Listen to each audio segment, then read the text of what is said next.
tous les peuples vont reconnaître la suprématie totale du Dieu d'Israël, Dieu a eu pitié de nous, c'est promis, il y a une promesse, Mashiach ne viendra pas Shabbat. Très soudain, ça sera très rapide. L'ONU, d'accord, tous les peuples font une union pour attaquer le peuple d'Israël, le target Jérusalem.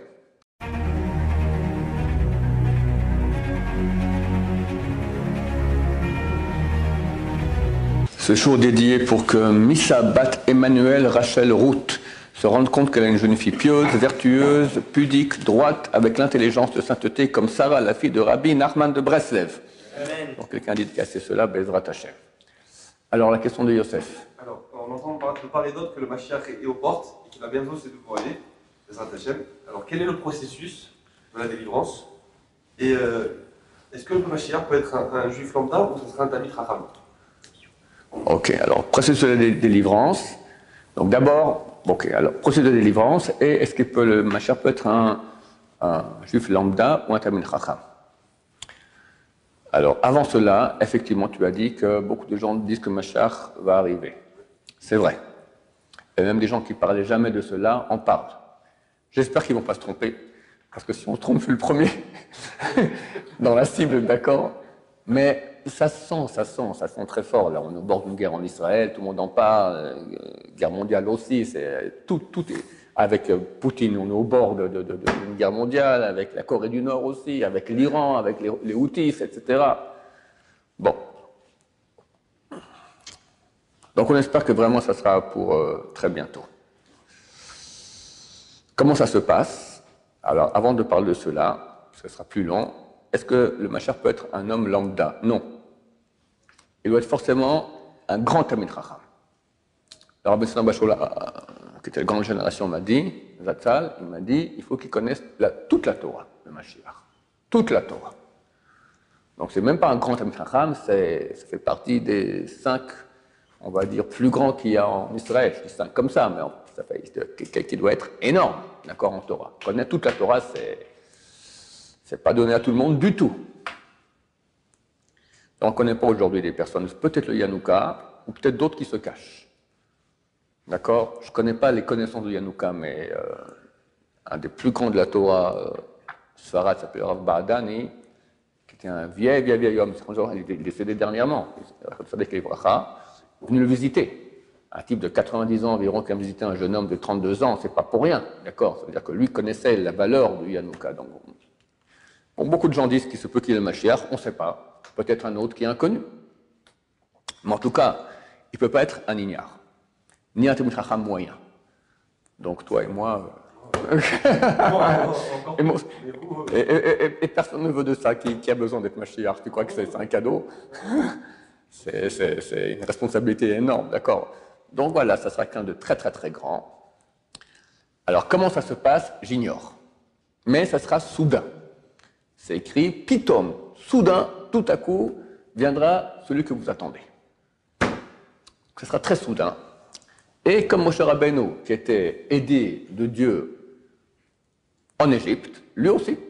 Donc il va faire des miracles extraordinaires. C'est pas lui. Il sera la main longue de Dieu. Et Dieu va se dévoiler.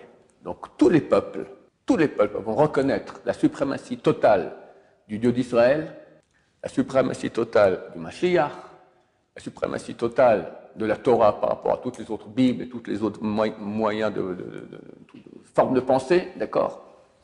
Ça sera très rapide. Je vais raconter une Gemara qui va expliquer à quel point c'est rapide, mais il faut bien la comprendre. C'est une Gemara dans le traité Hérouvin, je me souviens bien, page 43. C'est écrit qu'un jour avant, c'est marqué à la fin la dernière prophétie, c'est Malachi, 3 chapitres, c'est un des derniers prophètes. La dernière prophétie, à la fin, le dernier verset dit Ine ani shoach lachem et Eliyahu Hanavi, voici je vous envoie Eliyahu Hanavi, Eliyahu le prophète, Ifnei bo Hashem hagadol v'hanora, avant que vienne le jour de Dieu, le jour grand et redoutable. Les sages d'Israël ont dit grand pour les tzadikim, redoutable pour les mécréants. Ve'eshiv lev avot al banim, ve'lev banim al avotam, et il fera faire tchouva aux enfants par rapport à leur père et aux pères par rapport à leurs enfants. L'enfant qui a quitté la Torah, hop, vient le Hanavi, et il fait tchouva le gosse. Et le fils a fait tchouva, mais le père, il est encore dans cette histoire, il n'a encore rien compris. Il vient, il est au Navi, hop, toute sa baguette magique, le papa, il fait tchouva. Penavo ve ake et haaretz harem, de peur que je vienne et je frappe la terre d'anathème. Anathème, c'est la traduction du rabbinat, d'accord. Anathème, ça veut dire boum, d'accord, une grande malédiction à Shemishmor. C'est comme ça que ça finit. Toute la Bible, dernier verset de la Bible. Donc il y aura une période où il y aura tchouva. Alors, est-ce que Léo Navi vient et coucou, c'est moi, faites tchouva? Il semblerait qu'il est là depuis longtemps. Et c'est son âme qui va et touche quelqu'un, on voit. Vous êtes vous-même des exemples, des témoins. Moi-même aussi, d'accord. On était à perpète les soirs, tout à coup, Léo Navi vient, bing, tout à coup de travail. Pourquoi, qui, quoi, comment, tout le monde sort tchouva. Aujourd'hui, il n'y a jamais eu de l'histoire un mouvement de tchouva aussi grand comme il y a aujourd'hui en Israël depuis 40 ans. Et puis 7 octobre, c'est encore beaucoup plus amplifié. Donc, il y aura une période de tchouva avant que Mashiach vienne.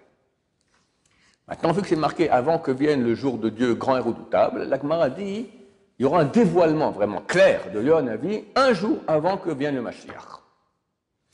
Le Rav de Brisk, il a dit attention, c'est pas forcé. C'est si le Mashiach vient à la date finale, parce qu'il y a beaucoup de dates possibles à que le Mashiach peut venir, mais il y a une deadline. On ne peut pas plus que cela.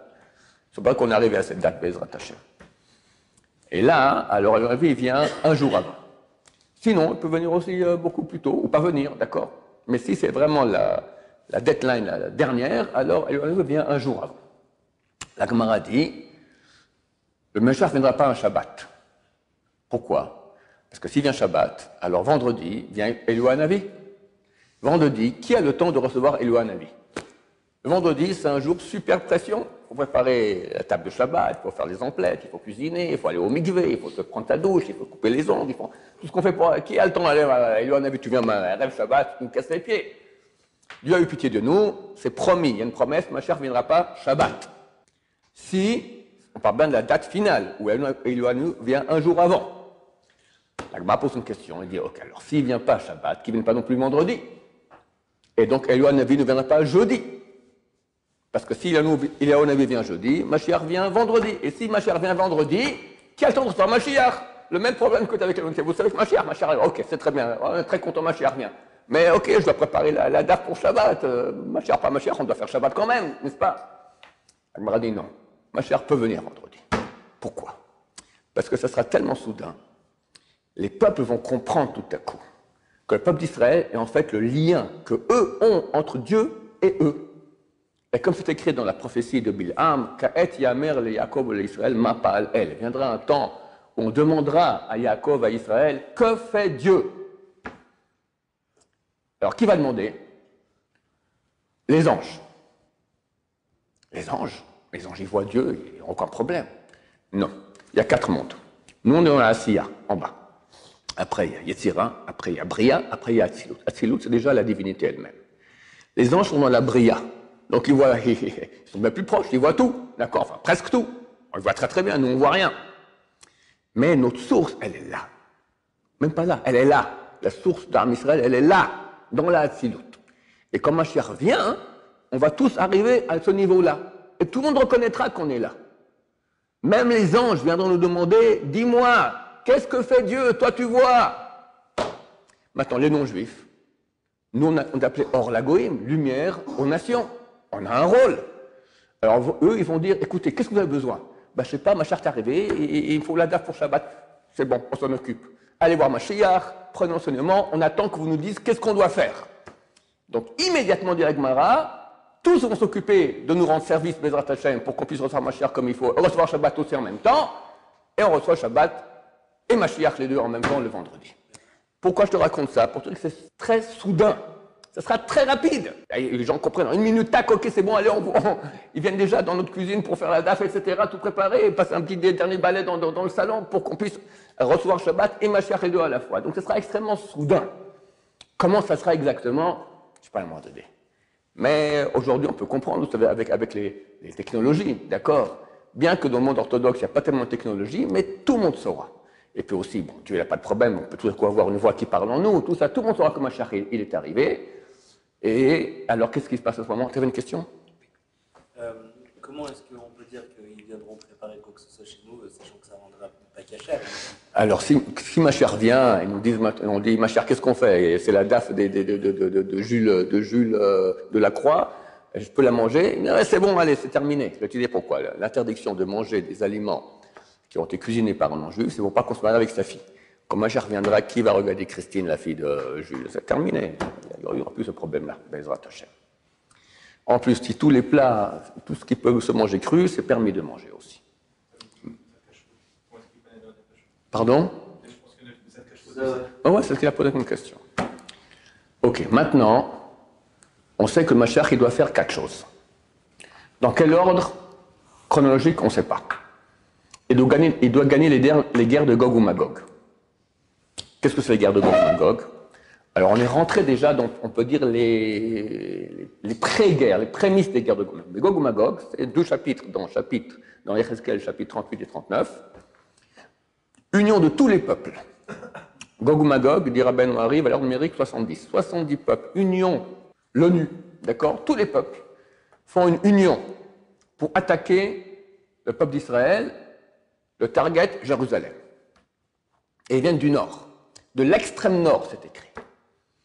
C'est qui l'extrême nord? Alors, soit c'est une invasion des Esquimaux, soit la Russie. Et ça correspond au verset, parce que le verset, il dit, Dieu s'adresse au prophète Yecheskel, lui, fils de l'homme, tourne ta tête vers Gog, Melech HaMagog. Gog, c'est le surnom du roi. Melech HaMagog, le roi de Magog. Le surnom du roi, c'est Gog, d'un pays qui est surnommé Magog. Comment c'est marqué là? Comment c'est écrit là-bas? Gog ou Magog, Meshech Vetuval, suzerain, le dirigeant de Meshech et Tuval. 2 villes ou 2 pays. Meshech et Tuval. On ne sait pas ce que c'est. Mais Meshech, c'est la même racine que Moscou. Tuval, quelqu'un m'a écrit une fois, c'est Tbilissi. C'est la capitale de la Géorgie. Exactement au nord de Jérusalem. Tu montes comme ça, tu as le Liban, après tu as la Syrie, après tu as la Turquie, après tu as la Géorgie, après tu as la Russie.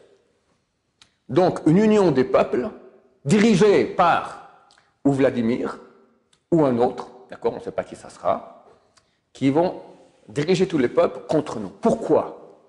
Qu'est-ce qu'on a fait? Il n'y a qu'à voir déjà aujourd'hui la levée de boucliers antisémites qu'il y a dans le monde contre nous.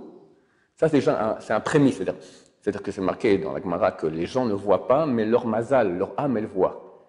L'âme des ennemis de Dieu voit que bientôt il y aura un dévoilement de Dieu énorme. Il ne faut pas supporter ça. Donc ils veulent tout faire pour casser ça dans l'œuf, c'est la haine du peuple juif. Viscérale, anormale, antisémitisme pur, d'accord? Sous l'argument, les pauvres Palestiniens, d'accord? Mais quand Mashiach se dévoile, c'est à puissance 1 milliard. Mashiach vient, c'est terminé. Aujourd'hui, quelqu'un d'important, c'est qui? Quelqu'un qui est un grand dirigeant d'un peuple, un chef d'armée, ou quelqu'un qui a beaucoup d'argent. Quand Mashiach vient, on ne te regarde même pas. Qu'est-ce qui est important? Ta proximité de Dieu. Proximité de Dieu. Demande à Macron, ou à Biden, ou à Poutine, ils sont proches de Dieu. Non. D'accord? Tout d'un coup, il devient nul. La bourse n'existe plus. L'argent, personne ne regarde ça. Ça n'a plus d'importance.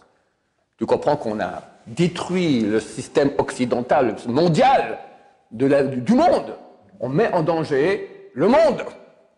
Qu'est-ce qu'on fait? Pas de problème. On va tous se mettre ensemble et on va régler son compte au Mashiach. Et tu peux lire le Teilim 2, si je me souviens bien. Non, le premier. Dieu se moque d'eux. Vous devez enlever maintenant les liens par lesquels je vous tiens. Dieu se moque dans le ciel. Vous voulez vous battre contre le peuple d'Israël? Il se moque d'eux. On parle du Mashiach. D'accord? Et ils vont venir ici, en Israël. C'est marqué qu'ils arrivent même à Jérusalem. Et à ce moment, on va crier à Dieu, sauve-nous, sauve-nous, sauve-nous. Et Dieu se dévoile. Et ils vont se faire ratatiner. Tu peux voir là-bas dans la prophétie, chapitre 38-39, ils vont faire la guerre entre eux, il y aura des météorites, la peste, le feu, la grêle, machin. Tout le monde verra la main de Dieu. Et ça finit comment la prophétie? Et tout le monde reconnaîtra que l'Éternel est le maître du monde. Ça, c'est Gog ou Magog. Maintenant, quand ça sera, On ne sait pas, mais il y a on lit cette prophétie de Gog et Magog le Shabbat de Sukkot. Pourquoi Shabbat de Sukkot? Alors à la base, c'est Rabbi Chai Gaon, c'est un des Géonim, c'est un des grands rabbins du 7 ou 8e siècle, des géants, d'accord, géants, qui disent que Gog et Magog aura lieu à Sukkot. C'est pour cela qu'on lit cet Haftara le Shabbat de Sukkot.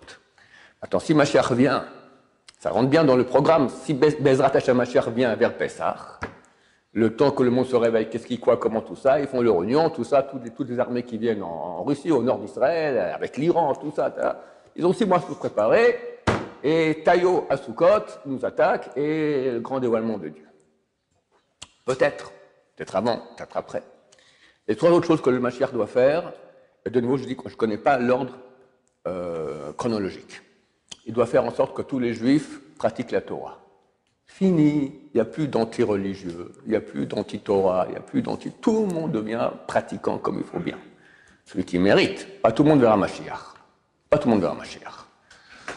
J'espère que tout le monde méritera. Mais bon, il y en a qui sont déjà partis, hein, ils sont même plus juifs aujourd'hui, ils sont mariés, assimilés. Bon, Hachem et Hazor, on verra comment Dieu les jugera. Ça, c'est deuxième chose. Troisième chose, il fait en sorte que tous les Juifs reviennent en terre d'Israël.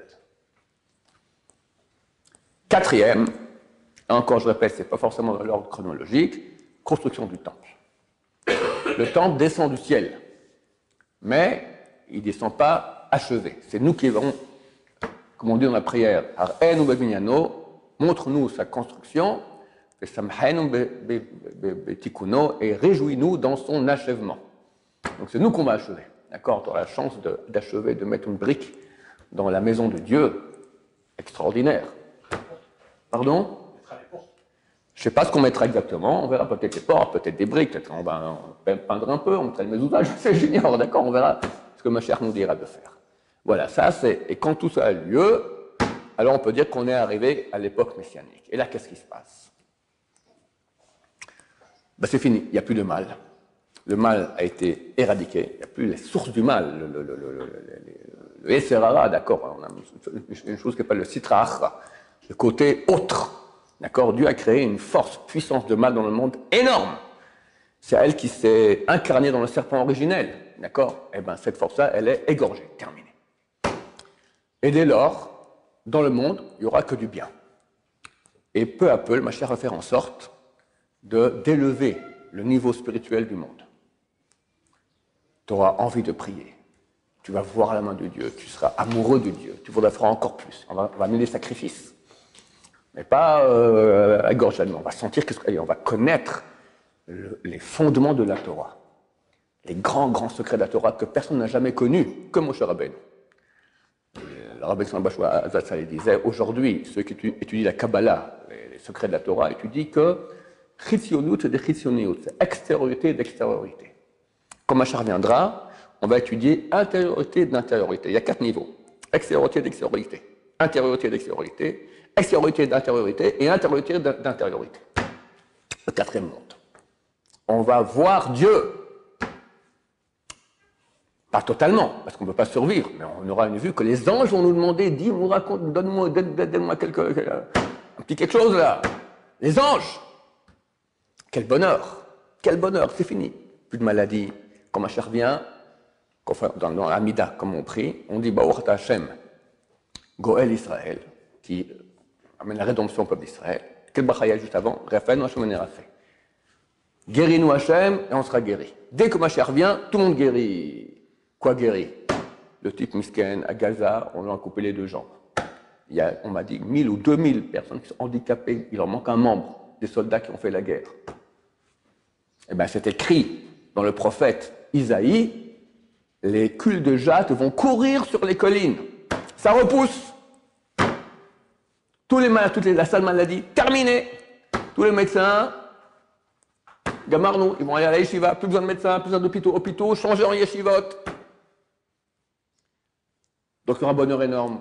Plus de problèmes de Shombaït, plus de personnes, ça fait des années qui cherchent qui va être Sakala, qui va être son khatan, tout le monde se marie. Il y aura un bonheur extraordinaire. Il y a une femme qui, une fois, elle a demandé au Rav Steinman, le grand de génération. Elle était veuve. Bon, elle est veuve depuis quelques années, on lui propose de se marier avec un autre homme. Et ça a l'air un type bien, elle aimerait bien se marier avec lui. Mais c'est clair que si Mashiach revient, et il y aura très certainement une résurrection des morts. Ah, résurrection des morts, j'ai oublié d'en parler. Alors, c'est écrit dans le Zohar HaKadosh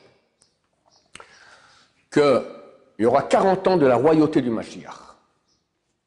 Et après commence un processus qui s'appelle Tchiat HaMetim, résurrection des morts, qui va durer, d'après un avis, 214 ans, d'après l'autre avis, 218 ans.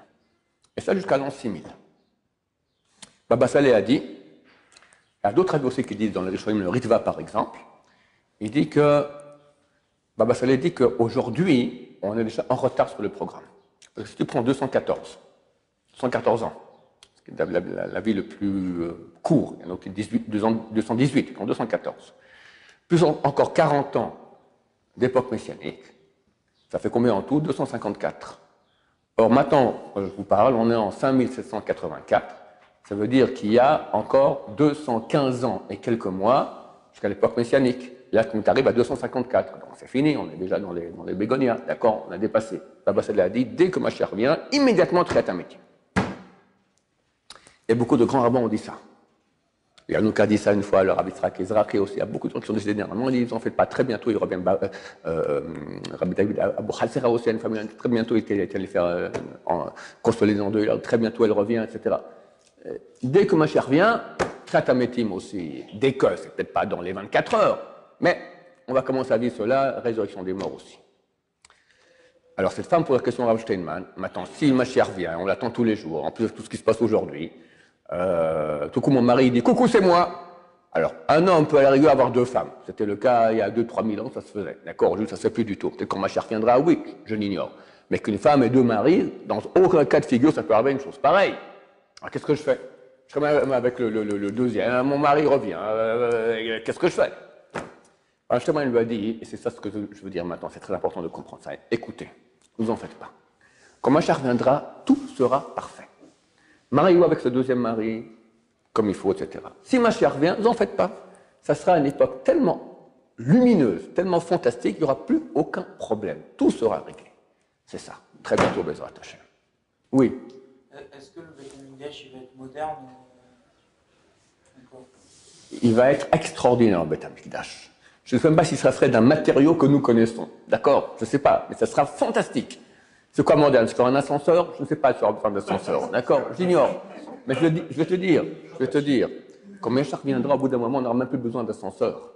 On va se déplacer par téléportation, par la pensée. Moi, je veux maintenant aller voir ma grand-mère, elle est à Haïfa. Allez, bonjour mamie, ça va? Voilà, allez, je repars, c'est Shabbat bientôt. Tac, on parle. Comme ça, les grands sages d'Israël faisaient ça. Il y avait des téléportations comme ça, d'accord? On dit que le rabbi de Chabad étudiait Chavruta avec Baba Saleh. Baba Saleh était à Netivot en Israël, le rabbi de Chabad était à New York. Il étudiait, une fois c'est lui qui allait, une fois c'est lui qui venait, d'accord? Bon, alors nous on fera tout ça, ça sera pour nous absolument rien. On sera à un niveau phénoménal. Je te dis, les anges vont demander, donne-moi un petit truc à moi aussi. Les anges, oui. À quoi ça sert les métiers? Il y aura un flux d'abondance extraordinaire, qui n'a pas besoin de métier. On sera amoureux de Dieu, on va connaître Dieu plus. Tu comprends? Tous, les goïms aussi. Voilà, Baruch Hashem. Pas que ce sera dur pour nous d'étudier, on sera assoiffés. Le Raham Kadosh, il écrit quelque part que si on se rendait compte de la douceur de la Torah, on deviendrait fou. Fou! Là, on aura la capacité de recevoir cette douceur, mais c'est infini de bien. Phénoménal. Dans quelques jours, messieurs Bezrat Hashem. Donc, quand on étudie aujourd'hui la Torah, on a un mérite infini. Absolument. Chaque mot de Torah que tu fais aujourd'hui, c'est un mérite infini. Donc maintenant, quand le Mashiach vient, on va étudier la Torah. Oui. Ça sera toujours le même mérite? Non. Quand Mashiach revient, on va monter à des niveaux extraordinaires, on n'aura plus aucun mérite. Parce que c'est grâce à Dieu et au Mashiach, par l'entreprise du Mashiach, on nous prend comme ça, il nous monte. Alors, toi, tu as fait aujourd'hui, tu es monté lentement, très difficilement, tu as fait 10 étages à pied.